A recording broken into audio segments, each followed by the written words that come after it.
రోజు మీడియా సమావేశానికి ఇచ్చేసినటువంటి బీఆర్ఎస్ పార్టీ నాయకులకు అందరికీ అదేవిధంగా మీడియా మిత్రులకు ఉద్యమాభివందనాలు తెలియజేస్తా ఉంది.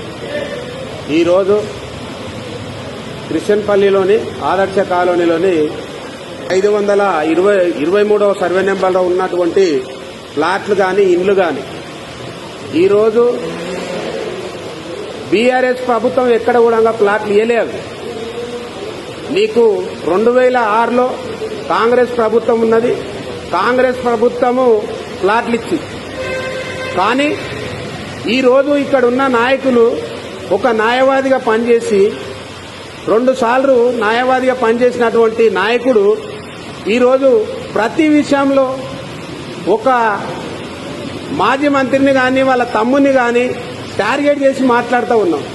ఒకటి చెప్తా ఉన్నాం వినోద్కు ఈ మీడియా ద్వారా, నిజంగానే నీవు సిగ్గు శరం అనేది ఉంటే నిజంగానే మంత్రి గారి గ్యాంగు కానీ మంత్రి గారి తమ్ముని గ్యాంగు కానీ ఈరోజు ప్లాట్లు అమ్ముకున్నారని చెప్తున్నావు.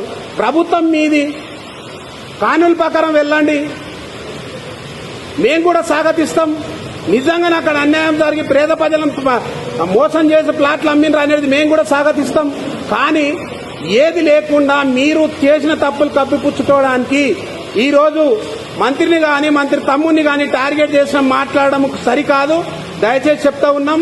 ఈరోజు అక్కడున్న ఎస్సీలు ఎస్టీలు వికలాంగులు అంధులు కనీసం మానవత దృక్పథం లేకుండా అర్ధరాత్రి ఎవరిని వండుకుంటారు? అర్ధరాత్రి ఎవరి మీద దాడి చేస్తారు? ఒక తీవ్రవాది, ఒక దేశద్రోహి వాళ్ళ మీద ఆ టైంలో వాళ్ళ మీద దాడి చేస్తారు. కానీ వాళ్ళు పాపము రోజు భిక్షాటన చేసుకొని గతంలో ఉన్న ప్రభుత్వం ఈ 500 పింఛన్తోని బతకలేరనే ఉద్దేశంతోనే వాళ్లకు 4000 పింఛన్ చేసి వాళ్ళ జీవితాలు వాళ్ళు బతికేటట్లు, వాళ్ళ తిండి వాళ్ళు తినేటట్లు ఎవరి మీద ఆధారపడకుండా బతకాలనే ఉద్దేశంతో గతంలో ప్రభుత్వము 4000 రూపాయలతోని పింఛన్ ఇస్తా ఉన్నది. వాళ్ళ పుట్టజీవనం గడుస్తూ ఉన్నది.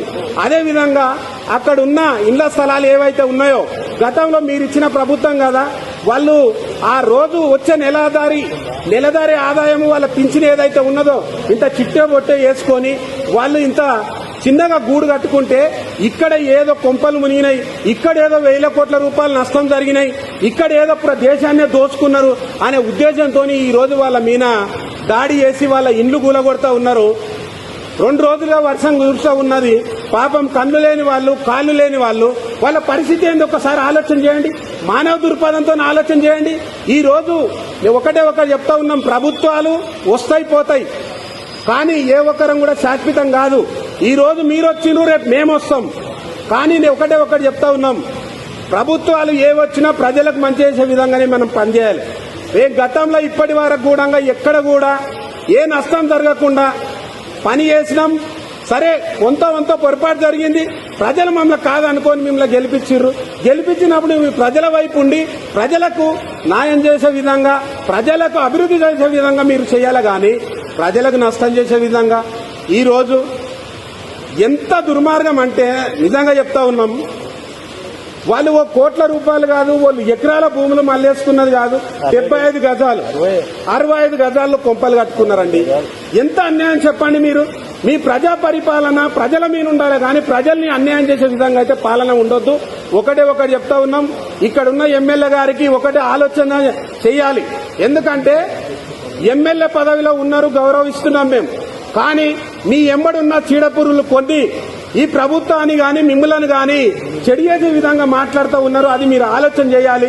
ఎందుకంటే మీరు ఒక ప్రజలతోని ఎన్నుకున్న ప్రజానాయకుడు కాబట్టి నువ్వు ప్రజలలోకి వచ్చి నీవు మాట్లాడితే దానికి ఒక అర్థం ఉంటుంది. నిజంగానే అన్యాయం జరిగినట్లుంటే రాజ్యం మీ చేతులున్నది, ప్రభుత్వం మీద ఉన్నది. నిజంగానే అన్యాయం చేసిన వాళ్ళని కానూన్ ప్రకారం వెళ్ళండి. చట్టాలు ఏం నిర్ణయం తీసుకుంటే ఆ నిర్ణయం ప్రకారం నడుస్తుంది. చట్టాలు మీ చేతుల్లోనే ఉన్నాయి కదా, ప్రభుత్వం మీదే కదా. నిజంగానే మేము అన్యాయం చేసినట్లుంటే మా నాయకుడు గాని మా నాయకుని తమ్ముడు గాని అన్యాయం చేసినట్లుండి నిజంగానే వాళ్ళ గ్యాంగ్ ఈ రోజు ఏమంటా ఉన్నారని, మంత్రి గారి తమ్ముని గ్యాంగు, మంత్రి గారి గ్యాంగు అంటున్నారు. ఈ రోజు వాళ్ళే కదా మళ్ళా మీ పక్కలకు వచ్చిర్రు, మా ఎంబడి ఉన్నోళ్లే కదా మీ ఎంబడి వచ్చిర్రు. మరి వాళ్ళు ఎట్లా మాతోనున్నప్పుడేమో అన్యాయస్తులు అవుతారు, దొంగలు అవుతారు, మీతోనికి రాందరు దొంగలు అవుతారా? ఆలోచన చేయాలి. ఒకటి చెప్తా ఉన్నాం, దయచేసి ప్రజాపాలనలో వచ్చినాం. ఈ రోజు మానవ జన్మెత్తుకొని మానవ జన్మకు వచ్చినాం. మన ప్రజలకు ఉండాలంలో వచ్చినాం. ఈ రోజు మానవ జన్మెత్తుకొని మానవ జన్మకు వచ్చినాం. మన ప్రజలకు ఉంటాం పోతాం. కానీ పోయేటప్పుడు ఫలానా వ్యక్తి ఎట్లుంటాడు అనేది మాట్లాడే విధంగా మనం పనిచేయాలి. కానీ ఈ రోజు ఒక వ్యక్తులను టార్గెట్ చేసి 9 నెలల దినం అవుతున్నదండి మీ ప్రభుత్వం వచ్చి, ఎక్కడ కూడా అభివృద్ధి పనులు లేకుండా కేవలం మంత్రి గారి తమ్ముడు లేకపోతే మంత్రి గారి గ్యాంగు. అరే ప్రభుత్వం మీ చేతులు ఉన్నది. మేము ఒకవేళ అన్యాయం చేసినట్లుంటే మీరు చట్టపరమైన వెళ్ళండి, మా మీద కేసులు పెట్టండి. కేసులు పెడితే మేము రానిక సమాధానం చెప్పనికే మేము ఉన్నాం కదా. మీరు అనవసరమైన మాటలు మాట్లాడి ప్రజల్ని ఏదో మభ్యపెట్టి ప్రజలలో మీరు ఏదో మెప్పు పొందాలి. ఒకటి చెప్తా ఉన్నాం, భగవంతుడు అనేటోడు ఉన్నాడు. వాడు కరెక్ట్ అయిన నిర్ణయం ఇస్తాడు మీకు. ఈ రోజు మీ అరాచకాలకి ఇవన్నిటి కూడా నాంది పలికే విషయం దగ్గర ఉన్నది. మీరు ఆలోచన చేసి మాట్లాడాలి.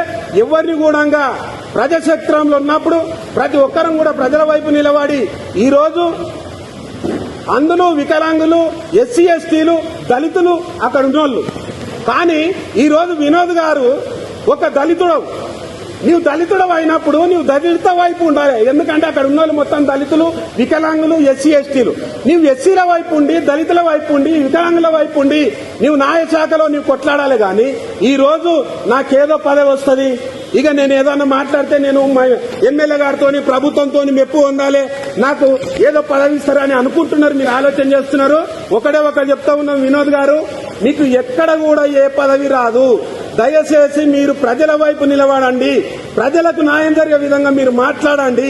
ప్రజలు నీకు తీర్పిస్తారు. కానీ అనవసరంగా ప్రభుత్వం మాది ఉన్నది కదా, మేమేం చేసినా నడుస్తుంది అనేది మీరు మానుకొని ప్రజల వైపు ఉండి, ఈ రోజు ప్రజలకు అన్యాయం జరిగింది, మా నాయకుడు ఏదో వాళ్లకు ఇంత పొట్టకన్నం పెట్టడానికి పోతే అక్కడిక్కడ పెట్టడానికి పోతే మీరు ఆయనను టార్గెట్ చేసి మాట్లాడి ఏదో మీరు ప్రజలు వ్యంగ్యంగా మాట్లాడడం అది పద్ధతి కాదు.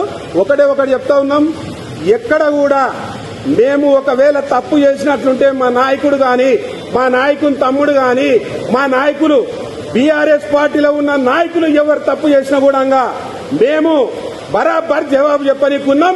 మీకు దమ్ముంటే మీరు కానూలు ప్రకారం పోండి, మేము వాళ్ళకి జవాబు తీరుగా మేము చెప్తాం. కానీ అనవసరమైన మాటలు మాట్లాడి ఒక వ్యక్తులను టార్గెట్ చేసి ఈ రోజు ఒకరొక చరిత్ర తెలుసుకోండి. ఈ రోజు మా నాయకుడు ఇక్కడ మంత్రి పదవి 10 సంవత్సరాలు ఇక్కడ పరిపాలన చేసిండు. 14 సంవత్సరాలు కేసీఆర్ తో పాటు ఉద్యమం చేసిండు. ఏమన్నా మీలేక ఆంధ్ర వలస పాలకుల పక్కన చేరి రాష్ట్రం వచ్చేటప్పుడు రాష్ట్రానికి అడ్డంకుగా నిలబడ్డామా మేము? మా చరిత్ర మీ చరిత్ర చూసుకోండి ఒకసారి. అనవసరమైన మాటలు ఎందుకు మాట్లాడతారు? నేను ఒకటి చెప్తా ఉన్నా, చరిత్రల కాడికి పోతే చాలా ఉన్నాయి. చరిత్రలు వద్దు.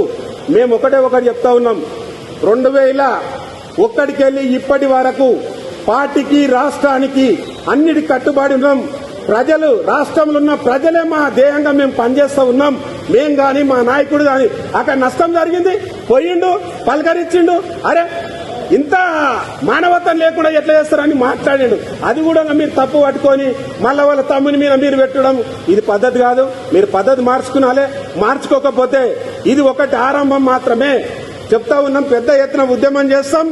ఉద్యమానికి ఉన్న ప్రజలు కూడా మొత్తం కూడా తీసుకొని మీకు ఏం చేయాలని అవన్నీ కూడా చేస్తామని కోరుకుంటాం. ఈరోజు దళిత బంధు అనే పేరు మీద మా మంత్రి గారు ఈ కాన్ఫరెన్స్ లో 1000 మందికి అప్లై చేసినాం. ఆల్రెడీ ఆన్లైన్ చేసినాం. ఆల్రెడీ కలెక్టర్ అకౌంట్ లో డబ్బులున్నాయి. నిజంగానే వినోద్ గారికి దమ్ముంటే ఆ దళితులకు ఏదైతే 1000 చేసినామో ఆ 1000 రావాలని కొట్లాడు. దానికి ఒక అర్థం ఉన్నది. దళిత బంధు 1000 ఉన్నాయి కదా, 1000 వచ్చేటట్లు నువ్వు కొట్లాడండి. దానికి మేము కూడా సహకరిస్తాం. కానీ ఈ రోజు అనవసరమైన మాటలు మాట్లాడి అనవసరమైన మాటలు మాట్లాడొద్దని దయచేసి వినోద్ గారికి విజ్ఞప్తి చేస్తా ఉన్నాం.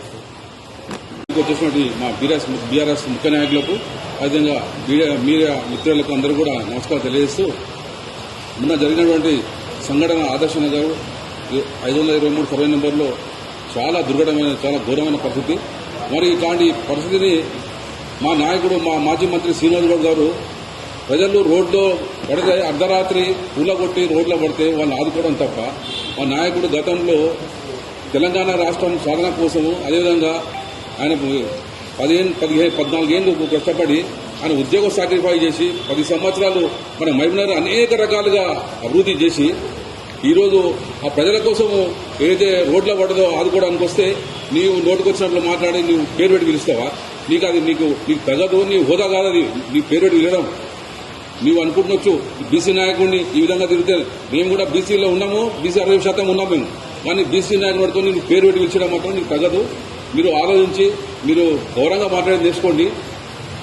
అక్కడ ప్రజలు రోడ్ల పడి వికలాంగులు ఉన్నారు, అగ్రవర్ణాలు, బుడగజంగాలు, ఎస్సీలు అందరూ ఉన్నారు. వాళ్ళని ఆదుకోవడం, వాళ్ళకు ఏదైతే పట్టాలు ఉంటావో వాస్తవంగా లేకుంటే మీరు ఫేక్ డాక్యుమెంట్ ఉంటే వాళ్ళని ఒకసారి పరిశీలించి మీ ఎమ్మెల్యే గారు పోండి, పోయి అక్కడ 3 రోజులు రోడ్డు మీద ఉన్నారు, పోయి ఒకసారి వాళ్ళని ఇవ్వండి. వాళ్ళ ఒరిజినల్ పట్ట ఎలా కాదా డూప్లికేట్ పట్ట ఉంటే వాళ్ళని డూప్లికేట్ పట్టలు ఎవరు ఇచ్చిండ్రు వాళ్ళు గమనించి ఎవరైతే ఉన్నారో వాళ్ళని శిక్షించండి. నిరుపేదలు వాళ్ళు ఉన్నారా, వాళ్ళకు ఇట్లున్నాయా, లేవో బిల్డింగ్లు ఉన్నాయా, లేదా భూములు ఉన్నాయా, ఏమున్నాయి ఒక్కసారి వాళ్ళు ఆలోచన చేసి వాళ్ళకు సరైన పునరావాసం కల్పించి మళ్ళీ అక్కడనే ఉన్నట్టు వాళ్ళకు మళ్ళీ ప్లాట్లు కానీ ఇండ్లు కానీ ఇందిరామ ఇండ్లు కానీ కట్టాలని చెప్పేసి మేము వేడుకుంటున్నాను. అదేవిధంగా మీరు హైడ్రా పేరిట అక్కడ చెరువులు ఉన్నాయా, నాళాలు ఉన్నాయా, ఈ హైడ్రా పేరిట కూలగొట్టి పేదలని ఈరోజు రోడ్డు మీద వేసిండ్రు. ఈరోజు అసలైనటువంటి మీరు 6 గ్యారంటీలు అని చెప్పేసి అమలు చేస్తామని చెప్పేసి ప్రజలకు వచ్చి మీరు ప్రభుత్వంలో ఉన్నారు. ఈరోజు ప్రజలు అంటున్నారు అది ఎంత పని చేసి మేము మోసపోయినామని చెప్పేసి అమలు కానీ 6 గ్యారంటీలు ఇచ్చి ఈరోజు ఇంకా ఏడున్నది. ఇప్పుడు మీరు రుణమాఫీ ఏడుంది? 40% కూడా పూర్తి కాలేదు. ఊళ్ళల్లో రైతు తిరుగుబాటుతో ఊళ్ళల్లో పోతుంటే ఏడుంది రుణమాఫీ? రైతు బంధువులు లేదు ఇంతవరకు. ఆ రోజు కళ్యాణ లక్ష్మి అంటారు, కులం బంగారం అంటారు, ఏడున్నది ఇంతవరకు లేదు. అదేవిధంగా 2005 మహిళలకు 2005 రూపాయలు అంటారు, 4000 రూపాయలు పింఛన్ ఆసరా పింఛన్లు అంటారు, ఇంతవరకు లేదు. గృహలక్ష్మి కింద ఇందిరమ్మ ఇండ్లు అంటారు, ఇంతవరకు లేదు. ఉన్నది మీరు చేసేయండి. మీ ప్రజా పరిపాలనలో ఏం చేస్తున్నారు మీరు ఒక్కసారి ఆలోచిస్తున్నారా? 9 నెలలు అవుతుంది. ఈ ప్రజాపాలనలో మహబూబ్నగర్లో ఏం అభివృద్ధి చేసింది? ఏమున్నా కూడా మా మహబూబ్నగర్లో ఉన్నటువంటి శ్రీనివాస్ గౌడ్ చేసిన అభివృద్ధి ఉన్నది. ప్రజలందరూ కూడా గమనిస్తున్నారు. మీరు ప్రజా పరిపాలనలో మీరు ఏం చేస్తున్నారనేది మీరు ఆలోచన చేసి మాట్లాడి బీదలను మీరు ఆదుకోండి. వాళ్ళకు అదే ఎక్కడైతే ఉన్నారో ఆ బీదలకు అందరూ కూడా ఇండ్లు కల్పించి మళ్ళీ వాళ్ళకు చేయాలని చెప్పేసి పునరావాసం కల్పించాలని చెప్పి మీరు డిమాండ్ చేస్తూ మళ్ళీ భవిష్యత్తులో కూడా మా నాయకుని బీసీ నాయకుడు అని చెప్పేసి గౌరవించి మాట్లాడే విధంగా చేయండి. మేము అదే విధంగా మాట్లాడటం మేము కూడా మాట్లాడాల్సిందని తెలియజేస్తున్నాం. సమావేశానికి వచ్చిన బీఆర్ఎస్ ముఖ్య నాయకులకు అదేవిధంగా పత్రికా విలేకరులకు నా హృదయపూర్వక నమస్కారాలు. నిన్న ఒక 4 నెలలు అయితే దిగిపోయే మున్సిపల్ చైర్మన్ గారు ఒక మాట అన్నారు. ఏమని అంటే, మేము టిఫిన్స్ తీసుకుపోయి భోజనాలు పెడితే ఇది రాజకీయం అని అంటున్నారు. మరి ఆయన రాజకీయం ఆయన చేస్తున్నాడా మేము చేస్తున్నామా తెలుస్తలేదు, ప్రజలకు తెలపాలి. అయితే టిఫిన్స్ అయితే మానవతా దృక్పథంతో పెట్టిన భోజనాన్ని కూడా మీరు రాజకీయం మీరు చేస్తున్నట్టు అనిపిస్తుంది మాకు. మీరు ప్రభుత్వంలో ఉన్నారు కాబట్టి మీరు దయచేసి అటువంటి వాళ్ళకి మీరు పోయి ఇచ్చిరండి. మీరు ఇస్తే మేము ఇయ్యం కదా.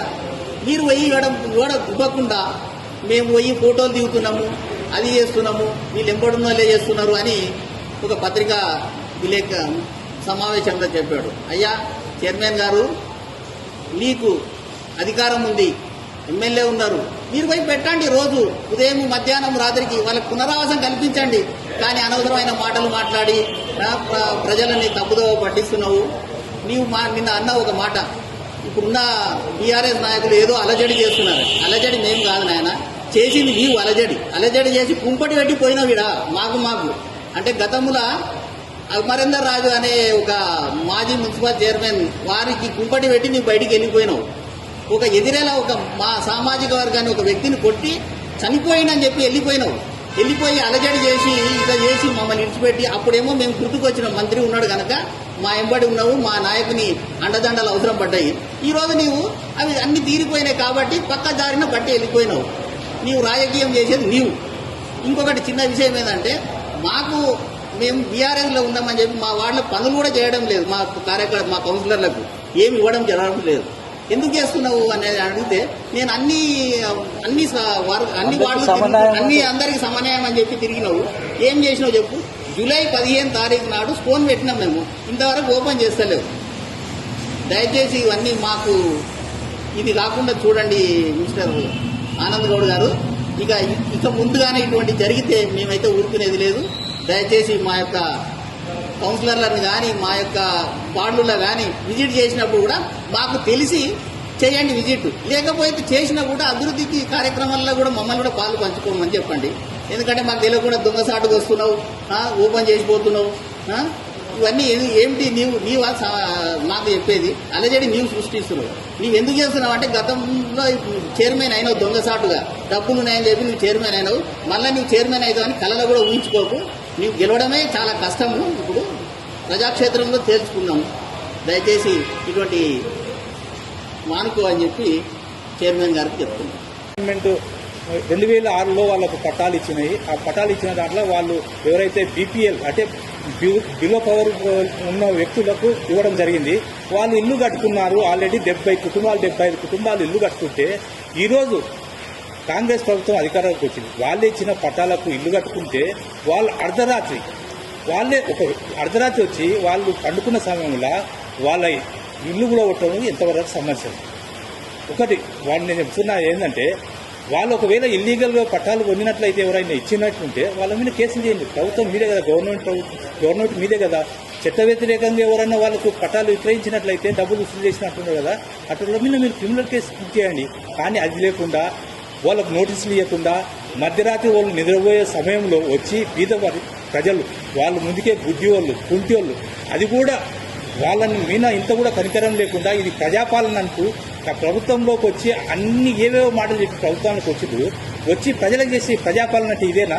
అంటే బడుగు బలహీన వర్గాల ఇల్లు రాత్రికి ధ్వంసం చేయడమే మీ ప్రజాపాలన. ఈరోజు ముఖ్యమంత్రి సొంత నిధులు అయినటువంటి మహబూబ్ నగర్ని ఈ విధంగా విధ్వంసంగా పాటుపడితే మరి వేరే వ్యక్తులకు ఎట్లా ఉంటుంది? బీదోళ్ళకే మీరు రక్షణ కల్పించకపోతే ఎటువంటి పాలన జరుగుతుంది? ఒక వ్యక్తి మాట్లాడుతూ ఉన్నాడు, వాళ్ళ తమ్ముడు శ్రీనివాస్ గౌడ్ మినిస్టర్ గారు తమ్ముడు కూడా అమ్ముకున్నాడని. డైరెక్ట్ మీరు మాట్లాడేది కాదు, ఎమ్మెల్యే గారు గౌరవ ఎమ్మెల్యే శాసనసభ్యులు మామనారు ఎన్ఎం శ్రీనివాసరెడ్డి గారిని స్వయంగా స్పందించి ఫలానా వ్యక్తులు చేస్తున్నారు, మీరే అమ్ముకున్నారు అని ఎవరైతే చెప్తున్నారో వాళ్ళతో కాకుండా మీరు డైరెక్ట్ మాట్లాడండి.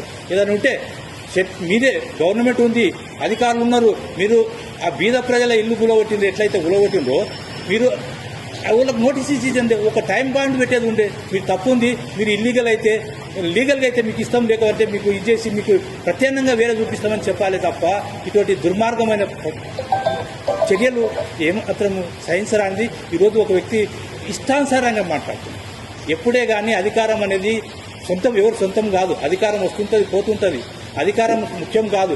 మనం ఉన్నప్పుడు పేద ప్రజలకు ఏం చేస్తున్నాము, ఎంత మేలు చేస్తున్నాము అనే ఒక లక్ష్యంతోనే పనిచేయాలి తప్ప ఒక వ్యక్తిని టార్గెట్ చేసి తప్పైతే చట్టాలు ఉన్నాయి, కోర్టులు ఉన్నాయి, అన్నీ ఉన్నాయి, మీ చేతిలో అధికారం ఉంది, మీరు అన్ని ఉపయోగించుకొని చేయండి. కానీ అటువంటి చేయకుండా ఈరోజు 9 నెలలు అవుతుంది. మీరు ఇచ్చిన వాగ్దానాలు ఏదైతే వాగ్దానాలు చేసిందో అబద్ధపు ప్రచారాలు చేసి ఈరోజు అధికారంకి వచ్చిండ్రు. ఎందుకంటే మా గవర్నమెంట్ ఇచ్చిన కన్నా మీరు ఎక్కువిస్తామంటే మీకు అప్పచెప్పారు కాబట్టి మీరు ప్రజలకు చేయాలి. అవి చేయకుండా ఏ ఒక్క హామీని కూడా నిలబెట్టుకోలే.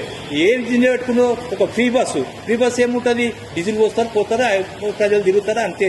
ఇంకేముంటుంది? మహిళలకు 2500 రూపాయలు ఇస్తామని ఇంతవరకు మహిళలకు ఇంప్లిమెంట్ చేయలే. రైతు భరోసా లేదు, రైతు బీమా లేదు, ఏ ఒక్కటి కూడా లేదు. రైతులకు 2 లక్షలు ఎట్ ఏ టైం చేస్తామన్నారు. ఒక రోజు ₹1,00,000, ఓ రోజు 1,50,000, ఓ రోజు 2 లక్షలు. ఈ విధంగా చేసి సంపూర్ణంగా కూడా కాలే. 40% మంది రైతులకు మాత్రమే ఈరోజు అకౌంట్లో పడ్డాయి. అవన్నీ అడగనికి పోతే వాళ్ళకు వ్యతిరేకంగా మాట్లాడుతున్నారు, రైతులు ఈ విధంగా మాట్లాడుతున్నారు. మా ప్రభుత్వం కేసీఆర్ గారు ఉన్నప్పుడు, తెలంగాణ రాష్ట్రం వచ్చినప్పుడు పంట బీమా 2 సార్లు ఎట్ ఏ టైంలో వాళ్ళకి ఏ టైంలో పంటకు ఇవ్వాలో ఆ టైంలో పంట సాగు పెట్టుబడి కావాలి కాబట్టి ఆ టైంలో ఇచ్చిండు. ఈరోజు మీరు వచ్చిండ్రు, మీరు ఎక్కువ చేస్తామని మీకు అవకాశం ఉంది, కానీ అది చేయాలి తప్ప ఈరోజు అవి చేయకుండా వ్యక్తులను టార్గెట్ చేయడము, ఒక వ్యక్తితో మీరు మాట్లాడండి. మీరు ఏమైనా చేసిండ్రు? 9 నెలలు వచ్చిండ్రు, 9 నెలలు అయింది. ఎక్కడైనా ఏమన్నా అభివృద్ధి పనులు జరిగినాయా? మీరందరూ మీ మీడియా సమక్షంలో నేను చెప్తున్నా, ఎక్కడైనా ఏదైనా చేసిర్రా? మీరు ఏమైనా చేసినామంటే ఫలానా పని చేసినామని మీరు చెప్పండి, దానికి మేము సంతోషిస్తాం. మా సహకారం కావాలంటే కూడా మేము ఇస్తాం. కానీ ఇటువంటివైన అభూత కల్పాలు మాట్లాడి ఏదో ఘటం గట్టి అనే మాట మాట్లాడడం తప్పు. ప్రతిసారి ప్రజలు కూడా సౌమ్యులు అంతా గమనిస్తున్నారు. మా 70 సంవత్సరాలు కాంగ్రెస్ పార్టీ, టీడీపీ ఇవన్నీ పార్టీల అధికారం నుండి మహబూబ్ నగర్ ప్రజలను పట్టించుకోకుండా వలసల జిల్లా, పేదల జిల్లా అనే నానులు ఉండే ఈరోజు తెలంగాణ రాష్ట్రం వచ్చినాక వలసలు ఆగిపోయినాయి. ఈరోజు ఎక్కడెక్కడ చెరువులు పునరుద్ధరించి చెరువులను బాగు చేసి ఈరోజు చెరువులు మిషన్ కాగితే చెరువులు నింపి ఈ రోజు 2 పంటలు వ్యవసాయం చేస్తే మన దేశంలోనే అగ్రగామిగా పంటలు పండించిన ఏకైక రాష్ట్రం మన తెలంగాణ రాష్ట్రం అని ఈ సందర్భంగా తెలియజేస్తున్నా. ఎందుకు వచ్చింది ఈరోజు మన కేసీఆర్ ఉద్యమ నాయకుడు, మన ప్రజలు ఏమి ఇబ్బందులు పడుతున్నారని ఉద్యమ సమయంలో అన్ని జిల్లాలు అన్ని తిరిగి ఎక్కడెక్కడ ఏం చేస్తే బాగుంటుందని ఒక మంచి సంకల్పంతో ఈరోజు ఈ పని చేస్తే సరే ప్రజలు ఆయన కన్నా ఇంకా ఎక్కువ చేస్తారని మీకు అవకాశం ఇస్తే అవకాశాన్ని ఉపయోగించి మీరు మంచి చేయాలి తప్ప ఒక జవాబుదారీతనం ఉండాలి. కానీ మేము ఎట్లా అంటే ఎట్లా మాట్లాడుతుంది ప్రభుత్వం ఉంది, ప్రభుత్వాలు అనేది ఎప్పటికీ సహజంగా ఇంకో ఉంటే 5 సంవత్సరాలు ఉంటారు, మళ్ళీ వేరే ప్రభుత్వాలు వస్తాయి. ఇది ఎవరి సొంతం కాదు. ప్రభుత్వం ఉన్నప్పుడు మనకు ప్రజలు అవకాశం ఇచ్చారు, మనం ఏం చేయాలి, ప్రజల కొరకు ఏం చేయాలని ఒక ఆలోచన చేయాలి, ఒక తపనతో చేయాలి. కానీ వ్యక్తులను విమర్శించడము ఆ కాలక్రమేణ ఈ మహబూబ్నగర్లో ఉన్న దుర్గతే ఈ మహబూబ్నగర్లో ఉన్న చీడపూగే ఇంత ఎక్కడ లేదు. మహబూబ్నగర్నే ఇటువంటి సంస్కృతి ఉంది. ఈ సంస్కృతి సంప్రదాయాలకు మనము ముగింపు పలకాల్సిన అవసరం ఎంతైంది. ప్రజలు కూడా చాలా తెలివిపరులు, ప్రజలు తెలివిపరులు కాదు అని అనుకోకండి. ప్రజలు చాలా తెలివిపరులు, అన్ని గమనిస్తున్నారు. ఎందుకంటే ప్రజలు కూడా ముందుకు రావాలి. గతంలో ఎవరేం చేసిండ్రు, ఈ 10 సంవత్సరంలో శ్రీనివాస్ గౌడ్ గారు ఏం చేసిండ్రు, నేను చైర్మన్గా ఉన్నప్పుడు కూడా మహబూబ్నగర్ పట్టణం ఏ విధంగా అభివృద్ధి చేసిన, ఎక్కడ కూడా ఎలాంటి సంఘటనలు లేకుండా మంచి పరిపాలన అందించిన ఘనత మాది. మీరు చేయండి, చేస్తే మీకు సహకరిస్తాం. మా తరఫున మీరు ఎంతైతే ఇటువంటి అరాచకాలు సృష్టించి మంది మీద నెట్టేయడం ఇది మంచి పద్ధతి కాదు. బీద ప్రజలు ఉన్నారు. ఇప్పటికైనా గౌరవ ఎమ్మెల్యే గారికి నేను కోరేది ఒకటే, మీరు ఎమ్మెల్యేగా ఉన్నారు, మీరు గవర్నమెంట్ ఉంది. ఇప్పుడు ఏదైతే ఇందిరమ్మ ఇళ్ళని 5 లక్షల స్కీము, ఎస్సీ ఎస్టీలకు 6 లక్షలు ఏదైతే స్కీమ్ ఉందో, ఎక్కడైతే కూలగొట్టిందో ఆ కూలిపోయిన నిర్వాసితులకు వాళ్ళు బీద ప్రజలు, వికలాంగులు, అందులు వాళ్లకు మీరు తగిన న్యాయం చేస్తారని మీ ద్వారా నేను ఎమ్మెల్యే గారికి దృష్టి తీసుకుపోతూ ఈ అవకాశం ఇచ్చినందుకు అందరికీ మహబూబ్నగర్ పట్టణ ప్రజలందరికీ కూడా మరొకసారి ఈ విషయంలో అందరూ ఆలోచించుకోవాల్సిందిగా నేను విజ్ఞప్తి చేస్తున్నా. ఇది మంచి పద్ధతి కాదు. వినోద్ గారు ఏదైతే మాట్లాడుతున్నారో అది ఏకవచనంగా మాట్లాడుతుందో అది మంచి పద్ధతి కాదు. ఎవరైనా అధికారం వస్తుంది పోతుంది, అధికారం శాశ్వతం కాదు. కాబట్టి మనం మహబూబ్నగర్ పట్టణకు మీ వద్దు కూడా సహకారాలు అందించి ప్రజలకు మేలుగోలే అవకాశం కల్పించాల్సిందిగా మీ అందరినీ మహబూబ్నగర్ పట్టణ ప్రజల తరఫున నేను ఈ విధంగా వేడుకుంటున్నాను. Thank you.